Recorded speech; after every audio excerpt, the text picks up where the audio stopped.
بسم اللہ الرحمن الرحیم۔ ہم اس سیشن میں نماز کی تاریخ، اس کے شرائط اور اس میں دی گئی رعایت کا مطالعہ کریں گے۔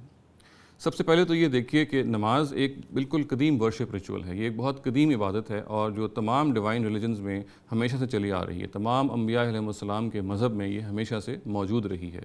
چنانچہ یہ معلوم ہے، قرآن مجید ہی سے معلوم ہوتا ہے کہ حضرت ابراہیم نے جب اپنی ذریت کو بیت اللہ کے جوار میں بسایا، جب مکے کی سرزمین میں، جو مکے کی بے آب و گیا سرزمین ہے، وہاں پہ جب اپنی اولاد کو انہوں نے بسایا تو یہ دعا کی کہ میرا مقصد یہاں ان کو بسانے کا یہ ہے کہ ربنا لیقیموا الصلاۃ، اے میرے رب کہ تاکہ یہ نماز کو قائم کریں۔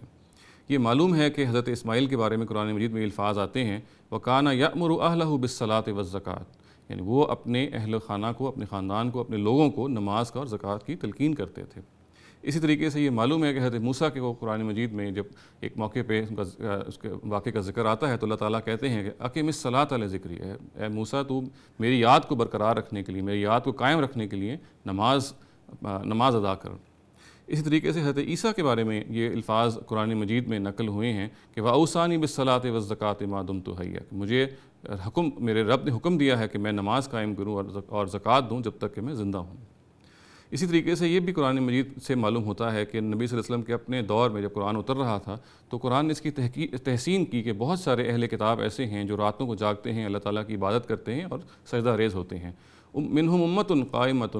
یتلون آیات اللہ آناء اللیل وہم یسجدون کے الفاظ ہیں قرآن مجید میں، ان کے بارے میں، ان کی تحسین کے بارے میں۔ چنانچہ قرآن مجید نے جب نماز کے بارے میں اس کا تذکرہ اگر نہیں کیا تو اس کی بنیادی وجہ یہی تھی کہ وہ ایک پہلے سے چلی آ رہی سنت تھی، اس کے بارے میں تفصیلات معلوم تھیں، البتہ چند چیزوں میں نبی صلی اللہ علیہ وسلم نے اس میں کچھ تبدیلی کی، اس کو ریفارم کیا اور پھر اپنے پیروکاروں میں اس کو جاری کیا۔ جہاں تک نماز کے شرائط کا تعلق ہے تو یہ جان لینا چاہیے کہ سب سے پہلے تو ایک شخص کو نشے کی حالت میں نہیں ہونا چاہیے۔ دوسری چیز یہ ہے کہ اس کو قبلہ روح ہونا چاہیے۔ تیسری چیز یہ ہے کہ اگر وہ ایک خاتون ہے تو اس کو اپنے حیض و نفاس کی جو سائیکلز ہیں اس سے وہ نہ گزر رہی ہو۔ پھر چوتھی اس میں شرط یہ ہے کہ اس کو وضو سے ہونا چاہیے، اور اگر اس کو جنابت کی حالت لاحق ہے تو پھر اس کو غسل کر لینا چاہیے۔ اور پھر پانچویں شرط یہ ہے کہ اگر ایک شخص بیمار ہے یا وہ کسی سفر میں ہے یا پانی دستیاب نہیں ہے تو پھر وہ تیمم کر سکتا ہے، اور یہ تیمم جو ہے یہ وضو کے لیے بھی کفایت کرتا ہے اور غسل کے لیے بھی کفایت کرتا ہے۔